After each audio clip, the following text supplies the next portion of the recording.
मैं एक व्यक्ति को जानता हूं, उसका नाम है जॉन नॉक्स। प्रभु के एक चुने दास को जानता हूं मैं, उनका नाम है जॉन नॉक्स। स्कॉटिश मिशनरी हुआ, इसके द्वारा पूरा देश बदल गया। ये वो प्रभु का जन था जिसके द्वारा पूरा देश बदल गया। एक देश को बदल दिया था अकेले एक व्यक्ति ने, प्रभु से अनुग्रह पाके। जॉन नॉक्स वो व्यक्ति था, स्कॉटिश मिशनरी था। अपने कमरे में दीवार, ये वाली दीवार है ना, जमीन के ऊपर लीट करके ऐसे रोल करता था और वो दीवार तक जाता, फिर वहां से रोल करता हुआ इधर को आता, फिर रोल करता हुआ इधर को आता और रो रो के कहता, प्रभु जी या तो ये स्कॉटलैंड को बदल दे, ये देश दे दे मुझे, या मुझे ले जा, क्या फायदा ऐसी जिंदगी का। रो रो के दुआ करता। एक दिन उसकी पत्नी आई उसके कमरे में, उसको आके कहती है, वुडन का फ्लोर था, लकड़ का फ्लोर था, उसको आके कहती है खड़ा हो जा। वो खड़ा हुआ, घुटनों के बल आया। उसकी पत्नी कहती है, तुम कितने दिन से सोए नहीं हो ना, तुम सोते नहीं हो, तुम कितने दिन से तुमने खाना भी नहीं खाया ना, और तुम कितने दिन से रोते रहे हो ना, अपनी आंखें चेक करो कितनी मोटी हो गई हैं, रो रो के खराब हो गई हैं, ना तुम सोते ना तुम खाना खाते, तुम रोते रहते हो। अपनी वाइफ के सामने उसने जमीन के ऊपर ऐसे ऐसे घुटने टेके, एक आंसू यहां से निकल के गाल के ऊपर से टपक के नीचे आ गया, एक आंसू यहां से गाल के ऊपर से टपक के नीचे को आ गया, और अपनी वाइफ को देख के रो के कहता है, सुन बीती रात, कल रात मेरे देश के स्कॉटलैंड के कितने ऐसे लोग हैं जो यीशु को अपना मुक्तिदाता स्वीकार किए बिना, यीशु को अपना नजात दहिंदा स्वीकार किए बिना, एक्सेप्ट किए बिना, अपने पापों की क्षमा पाए बिना नरक में चले गए, बिना यीशु को जाने नरक में चले गए बीती रात। और तू कहती मैं सो जाऊं, फिर दोबारा जमीन के ऊपर लौट लौट के कहने लगा, प्रभु ये देश दे दे, ये देश बचा ले, नहीं तो मुझे जिंदा नहीं रहना। विश्व चर्च इतिहास ये कहता है, एक व्यक्ति की प्रेयर को सुनकर, एक व्यक्ति की प्रेयर को सुनकर प्रभु ने पूरे देश के अंदर रिवाइवल ला दिया। पूरा देश क्रिश्चियन कंट्री यानी मसीह देश बन गया।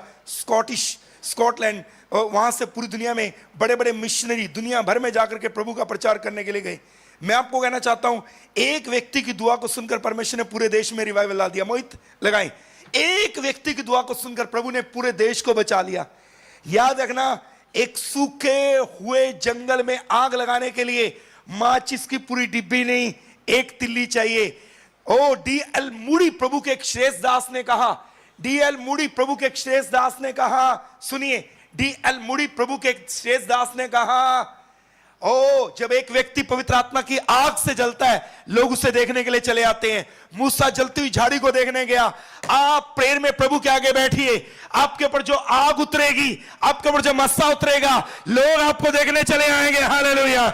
जब एक व्यक्ति पवित्र आत्मा की आग में जलता है, लोग उसे देखने चले आते हैं। कोई कहिए हालेलुया। ये है जॉन नॉक्स। पूरा देश इसके द्वारा बदला। पढ़िए क्या लिखा है,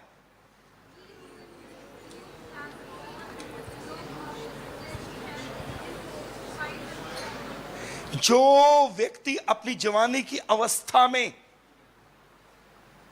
एक जुआ उठाता है, माने पवित्र जीवन जीता है, माने एक जुआ, कोई भी प्रकार का जुआ, और वो अपनी पूरे जिंदगी भर उसके फ्रूट को, इसके फल को ले लेता है। सुनिए, जॉन नॉक्स, यस पुरानी स्क्रीन लगाइए, यस सुनिए, मैं कुछ कहना चाहता हूं।